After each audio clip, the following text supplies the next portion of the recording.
मुलांना किंवा मोठ्यांना पौष्टिक खायचं म्हटलं की नाक डोळे मुरडतात। या पद्धतीने तुम्ही पालकाच्या वड्या करताल तर नक्कीच सगळ्यांना आवडेल। साधी सोपी रेसिपी आहे, तुम्ही डब्यासाठी देऊ शकता, सकाळच्या नाश्त्यासाठी सुद्धा हे करू शकता।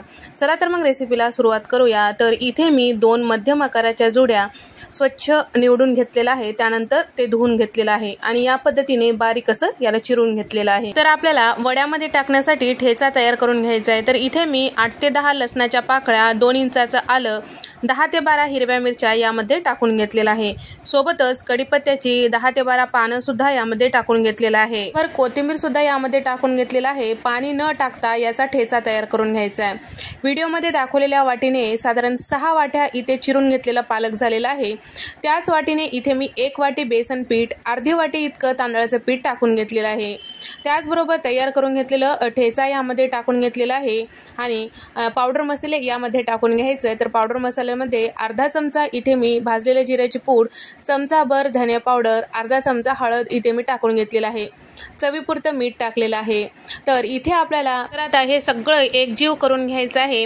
तर पाणी अगोदरच वापरायचं नाही, कारण पालकाच्या भाजीला स्वतःचं पाणी असतो। त्यासाठी सुरुवातीला या पद्धतीने सगळं हाताने छान असं गच्च दाबून एकसारखं करून घ्यायचं आहे। त्यानंतर थोडंसं पाणी वापरून आपल्याला हे पीठ छान असं टिंबून घ्यायचं आहे। अगदी थोड्या पाण्याचा वापर करायचा आहे। या ठिकाणी हे जे पीठ आहे छान असं तयार झालेलं आहे, ताटामध्ये हे थापून घेऊया।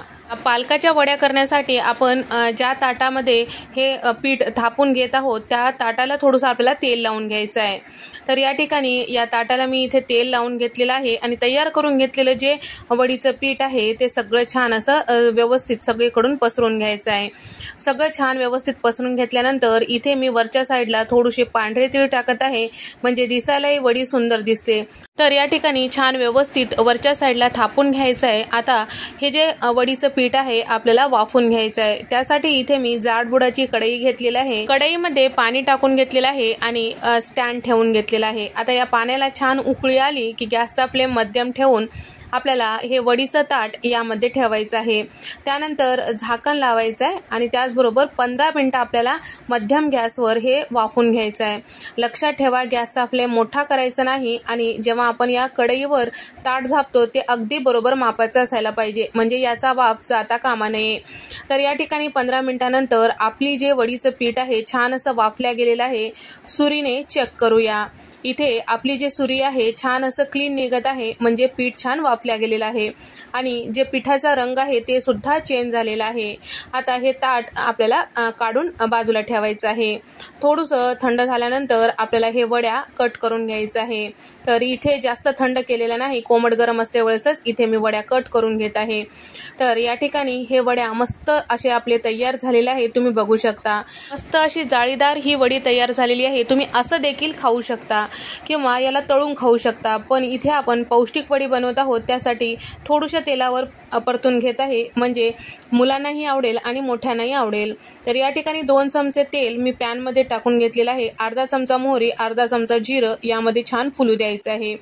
जिरं मोहरी फुलल्यानंतर यामध्ये साधारण 10 ते 12 वड्या टाकून घेतलेल्या आहे। त्यानंतर यावर आपल्याला पावडर मसाले टाकून घ्यायचे आहे। पावडर मसाल्यामध्ये पाव चमचा काळं मीठ, अर्धा चमचा धने पावडर, अगदी पाव चमचा बेडगी मिरची पावडर आणि अर्धा चमचा इथे मी चाट मसाला टाकून घेतलेला आहे।